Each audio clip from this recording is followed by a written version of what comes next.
এই কাউন সীসা গাছের যে ফুলগুলো দেখতে পাচ্ছেন, এই ফুলগুলোতে আমরা আগে অনেক মধু খাইতাম। এখানে মাছি পড়তো এবং মাছিরা আসে এর ভেতর থেকে রসটা অনেক পরিমাণ মিষ্টি, তাই এখানে মাছিরা এসে অনেক খাইতো এবং আমরাও খাইতাম, অনেক সুস্বাদু লাগতো। আর তোমরা কি খাচ্ছ? মধু। কি কেমন কার কই থেকে মধু খাচ্ছ? গাছ থেকে। অনেক স্বাদ না?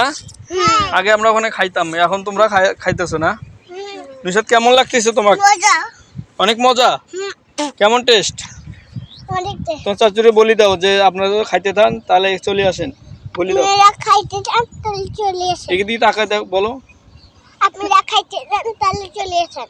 হ্যাঁ, কি খাইতে চাইলে চলে আসছো সবাই না? অনেক টেস্ট। যদি আপনারা খাইতে চান তাহলে আমরা বললাম, ভিডিওতে বললাম, কিন্তু আপনারা টেস্ট করে দেখতে পারেন। আপনাদের বাড়ির আশেপাশে যদি এরকম গাছ থাকে, কাউন সীসার গাছ, এই গাছগুলোতে যে ফুল ধরেছে, যে ফুলগুলোতে আছে না, ফুলগুলোর ভেতর থেকে যে কলি থেকে যে রসটা আছে, সেই রসটা আপনি খেয়ে দেখবেন। এই রসটাতে অনেক পরিমাণ রস থাকে।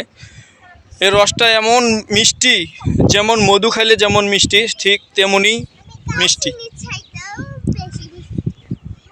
মধুর চাইতেও অনেক মিষ্টি। তাই আপনারা এসে টেস্ট করে দেখতে পারেন। আমি যে খাইলাম, যে এটা সত্যি কথা না মিথ্যা কথা, আপনারা খেয়ে দেখতে পারেন। আপনাদের বাড়ির আশেপাশে যদি এরকম কাউন সীসা গাছ থাকে, এই গাছটা থেকে ফুলটা নিয়ে ফুলের ভেতর থেকে রসটা খেয়ে দেখবেন। খেয়ে দেখবেন যে কী পরিমাণ টেস্ট, অনেক মিষ্টি, এত পরিমাণ মিষ্টি তা ভুলে প্রকাশ করা যায় না। অনেক মিষ্টি। যদি আপনারা খেতে চান তাহলে এরকম আপনাদের বাড়ির আশেপাশে যদি এরকম কাউন সীসা গাছ থাকে, তাহলে আপনারা সেখান থেকে সংগ্রহ করে খেতে পারবেন। আর ভিডিওটা ভালো লাগলে একটু লাইক, একটু কমেন্ট, একটু শেয়ার করে অন্যকে দেখার সুযোগ করে দেবেন।